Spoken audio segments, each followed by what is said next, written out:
Hello everyone, it's a pleasure for me to share with all of you these final presentation guidelines so that you can improve the product that you have prepared so far and you can upload an excellent presentation in the coming weeks.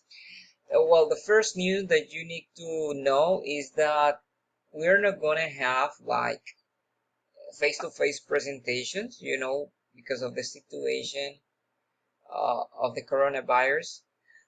Um, and it will be kind of difficult taking into account the opportunities that some of you have for getting together and all that. I'm taking into account that you're working in groups. The I made a decision of I made a decision, and that decision is that I will consider for your final grade just the presentation, only the PowerPoint presentation that you're supposed to prepare.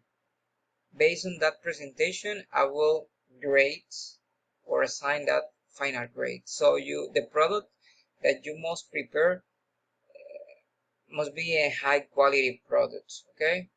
So that's why I'm sharing those recommendations so that you can improve what you have done so far.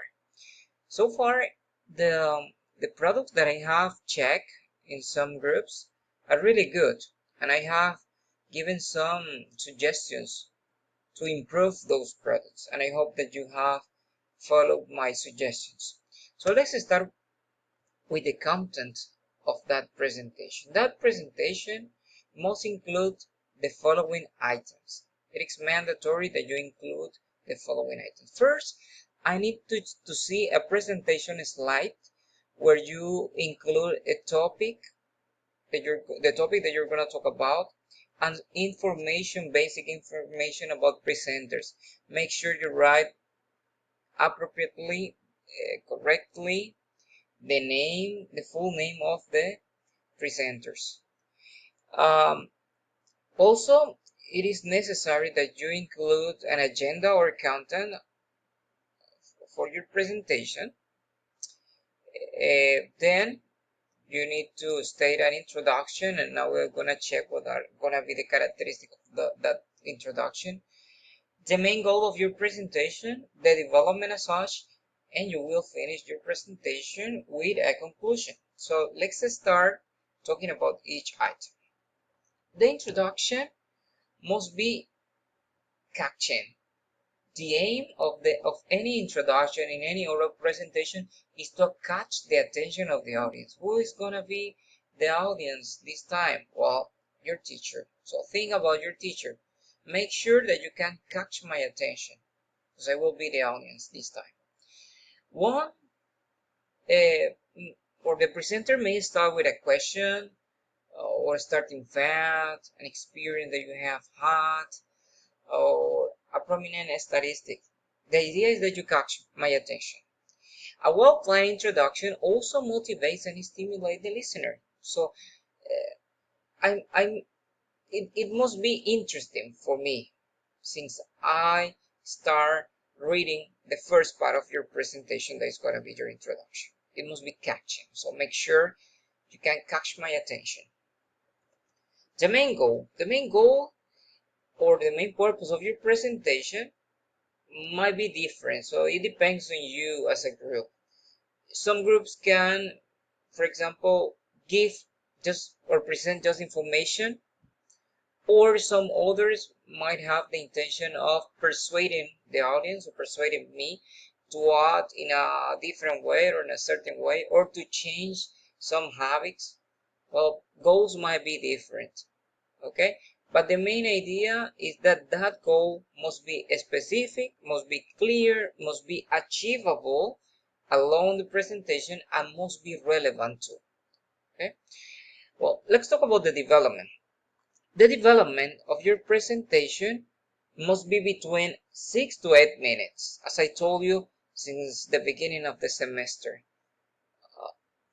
You mustn't include a lot of facts or a lot of information in your presentation, because in a real presentation you will spend more than 8 minutes presenting all that amount of information. So prepare something that if you had to present it, you do not spend more than 8 minutes, okay?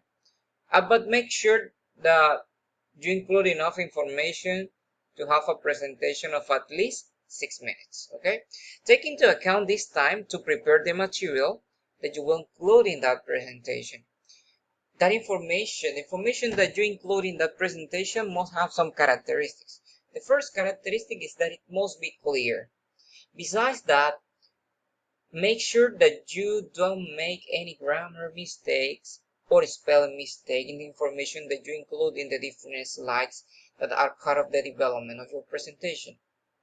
Finally, consider this: the information presented must reflect, and this is something mandatory, must reflect the purpose or the goal of your presentation. If you say that you're, for example, if you're going to say that in the goal you stated that in that presentation you were going to talk about the causes, the main causes of cancer, you must talk about that, okay? You mustn't talk about the different type of cancer, the treatment, or something different, but you must talk about the things that you said that you were going to talk about. So make sure that the development reflects the main goal. And the final part is the conclusion.